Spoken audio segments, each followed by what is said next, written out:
Did you know that in January of this year, Zentangle headquarters named the pattern Huggins as the Tangle of the Year?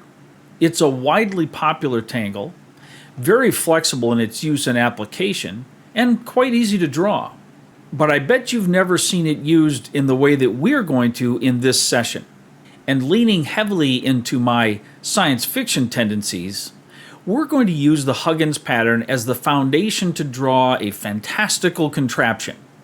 Could this be the source of all Huggins patterns and variations in the universe? I'll let you decide as you join with me today while we draw the Huggins Machine.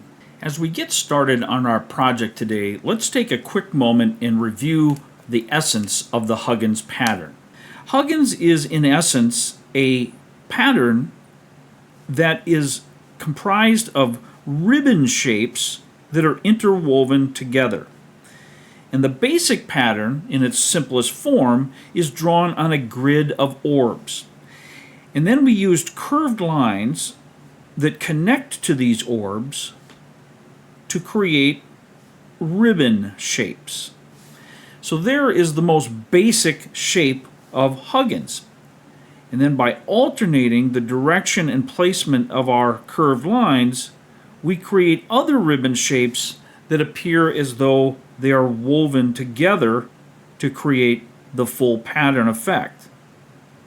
So in this simple example, you can see how easy it is to create that woven effect. Of course, you could continue on by adding additional orbs. There's also a version of Huggins called Crazy Huggins, where the orbs are still used, but they're not placed in a symmetrical grid. But the same effect can be achieved by adding our curved lines, whoops, I couldn't see that one there, to create our ribbon shapes, and then we add other orbs, either on a loose grid or on no grid at all, to create further interwoven patterns. So it still ends up being that we have these interwoven shapes, but they don't have to obey a strict grid format. We can use them in a free-form manner like this, just adding to our pattern as we go. We can also use completely different variations that start in the center and work outward. Just as an example,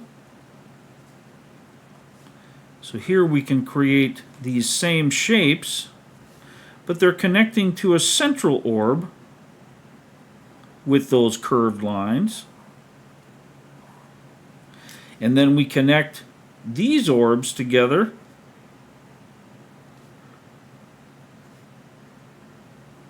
in a similar fashion, anchoring them to the orbs that we drew, and we have a completely different application of the pattern. Now this can go on. We can also use Huggins as what's called in Zentangle a string. This means that we lay down Huggins in either a size or location that allows us to draw additional tangles within it. Now those tangles could be whatever we wish, of course, and we can draw them in any way, but we can then embellish our Huggins patterns with other patterns. And I do that just to show you the example. So this obviously could be used in any way, any combination of tangle patterns that you choose. So that is just a quick overview of the Huggins shape and how it's intended initially to be used and to create these interwoven ribbons. Now the only preparation for our tile as we begin this project is it might be helpful for just some visual guidance here to identify the center of our tile, or the approximate center. So just draw yourself a couple pencil marks where that middle is, and then you might want to look at about a ½ inch in from each side so that we get our placement approximately symmetrical here. Let's just do a couple lines like that. So the first thing we want to do is draw our basic Huggins pattern. So we're going to create several orbs here in a real simple grid pattern.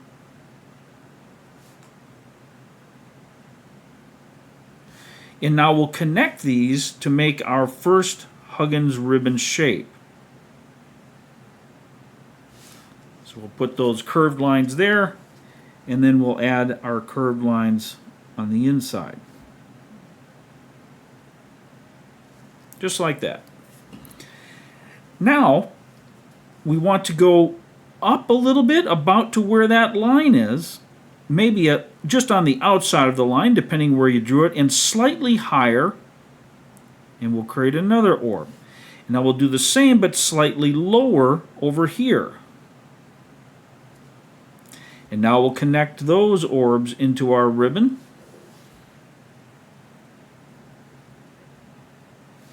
And we're going to draw this one almost kind of comes straight down. It's not much of a curve there because it's going to be a thin ribbon.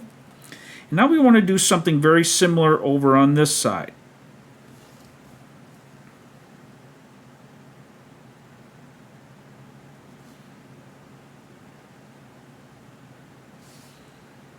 And we'll add our curved lines again, just like that. So we've got our basic Huggins shape. So now we want to start right away and do some basic embellishments to our Huggins. I'm going to draw some very close auras to the long side of my Huggins ribbons. And by long side, I mean this would be the short, this is long. Obviously it's longer, but the lengthwise, I want to accentuate the lengthwise appearance of these ribbons.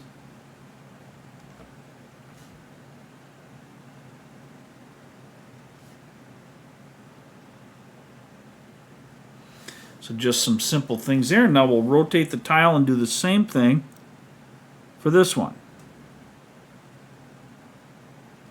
And you just sort of follow the curve that that line might make if it were going down and wrapping around that orb, which is like the anchor for our ribbon. Now we want to draw a couple additional embellishments on this. So we're going to make some triangle shapes up in these pieces, but we sort of want to follow the curvature here too. So kind of come in like this, and then this one will come down. And then we're going to go on the opposite side and curve that. And now we're going to draw a little orb right here, and then we're going to just draw a connecting line. It's actually not connecting, but a visual line there. And then we'll do the same thing on the opposite side.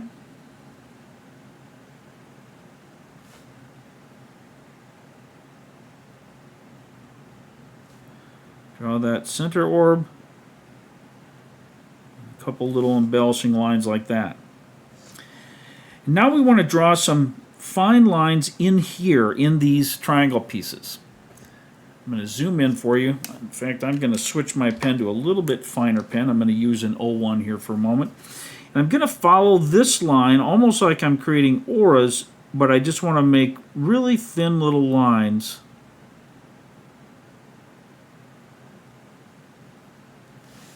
into these patterns. And we'll do this on all four of these triangular shapes that we created.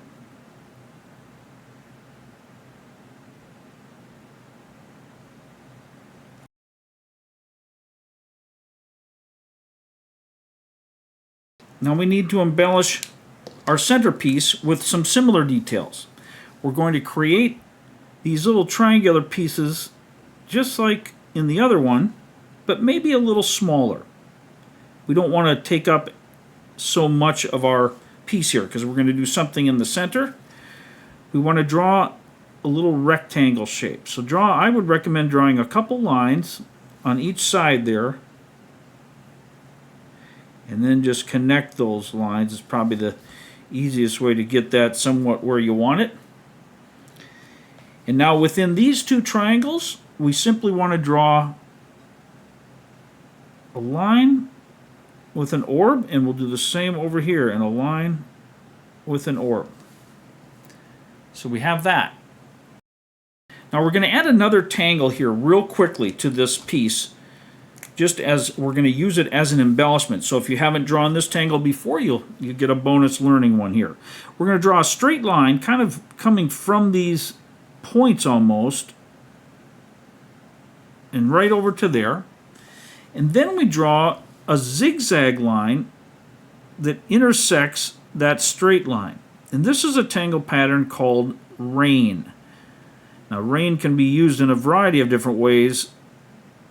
We're just going to use it like this. Now once you've got your zigzag line, you want to ink in all the areas where you've created little triangles.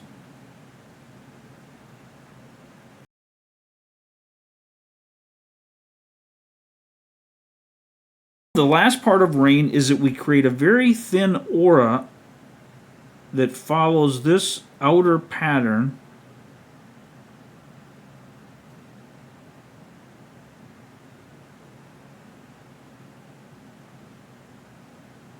I know this is getting tiny here. You'll have to bear with me as we draw some very small Zentangle pieces. There we go. So now we've got our basic pattern. And this is more or less where Huggins and normal Zentangle ceases. And now we move into embracing that science fiction strange side that I mentioned in the introduction. We're going to now begin to create and assemble our Huggins machine. We're going to create an additional shape of a pyramid or a triangle right here between these orbs. So you can just see how I do this. We're going to go right up about to that middle line that we created to guide us and right back down like that. And now we want to do the same thing here on the bottom, about to that center line and then up. Now within this, we want to aura inside so that we create another shape. And if you want to follow that gentle curvature on the bottom there, that's fine. I'm going to do that here.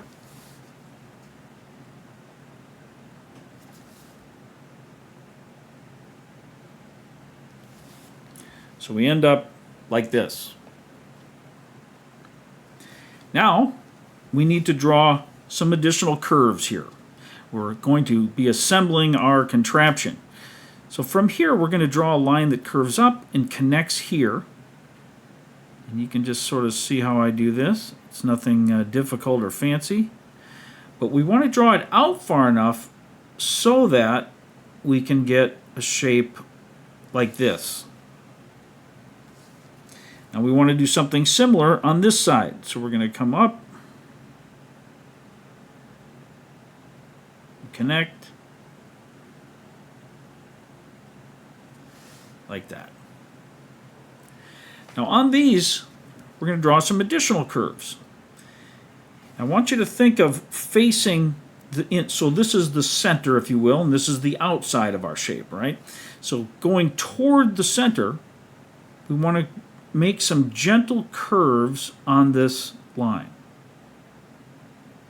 And I would say bring your spaces closer together on that inside line to give the help give the impression of curvature on a pipe. Same thing here, moving in, facing inward, we want to do some additional curves here.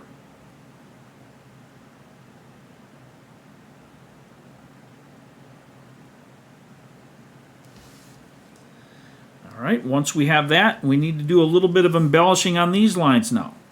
So on the top part, we're going to create little shapes that are darker on the one side, or not darker, I'm sorry, wider, and that follow this curvature along this pipe that we've just drawn.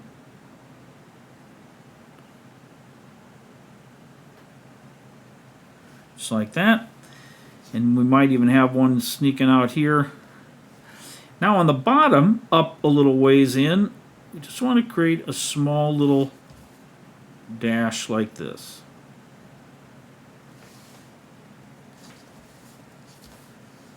what we're doing is making this so when we do our shading, this will appear like a reflecting piece of metal. So we'll do the same thing on this side, our little hash mark on the bottom. And then we're going to draw these darker lines moving toward our center. So they're just like tiny little triangles, so to speak, that we're using to make a reflective shadow or reflection on the metal here. So I'm turning my tile to make it, whoops, I'm sorry, I've been off camera that whole time. Turning my tile to make it a little easier for me to access these areas as I draw them. But that's what we want, so we end up with something that looks like this. Now we can flip our tile over and we want to do something very similar on the bottom.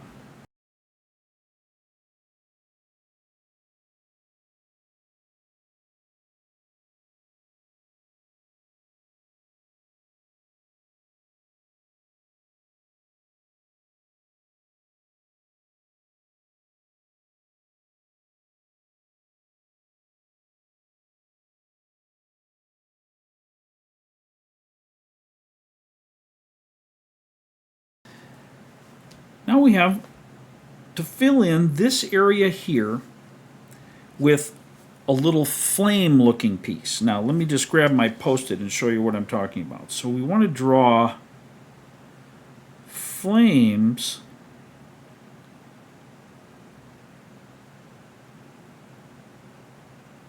like that. And if we have room, we can add little embellishing flames floating up like this. But we want to place that in this area. So we have to draw kind of small, again, and so don't worry about super detail. I am going to use my thinner pen again just to get me started. And I'm going to come in here.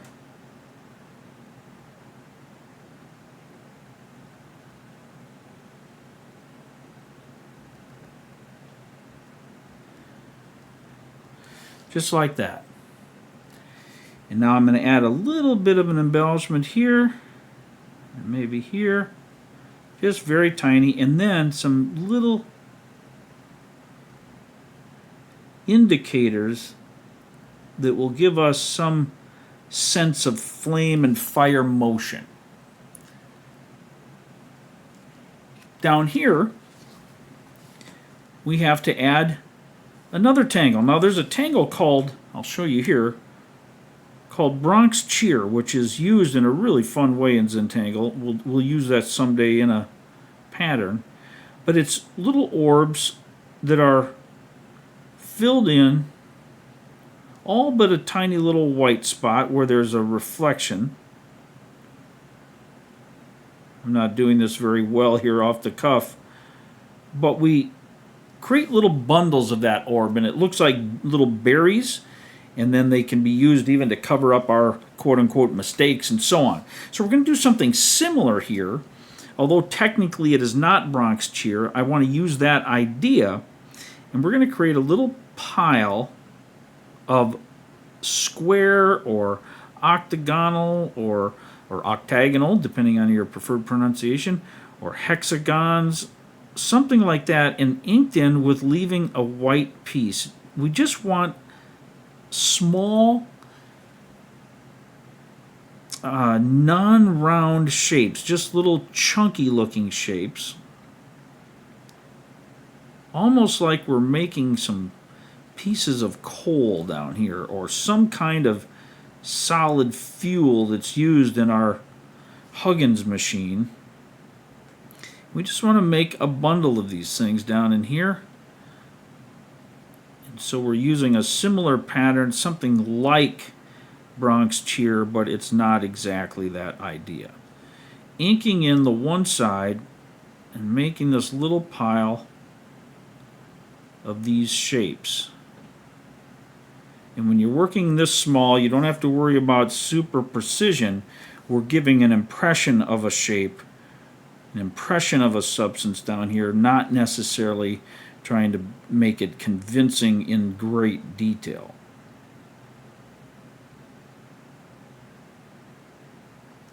All right, so we've got our little pile of coals or alien space fuel or whatever that's going to be, and that is sitting right there. So we've got our basic foundational piece here with all the primary components for our amazing contraption of the Huggins machine. But we still have a lot to do. There's a lot more than a fuel source and burning that's going to be needed to make some Huggins shapes. So we are going to pause here, and we'll pick up in the next video for part 2, where we will add our additional machine contraptions in the background, so to keep the time more manageable. We'll pause here and pick up for part 2 of the Huggins machine.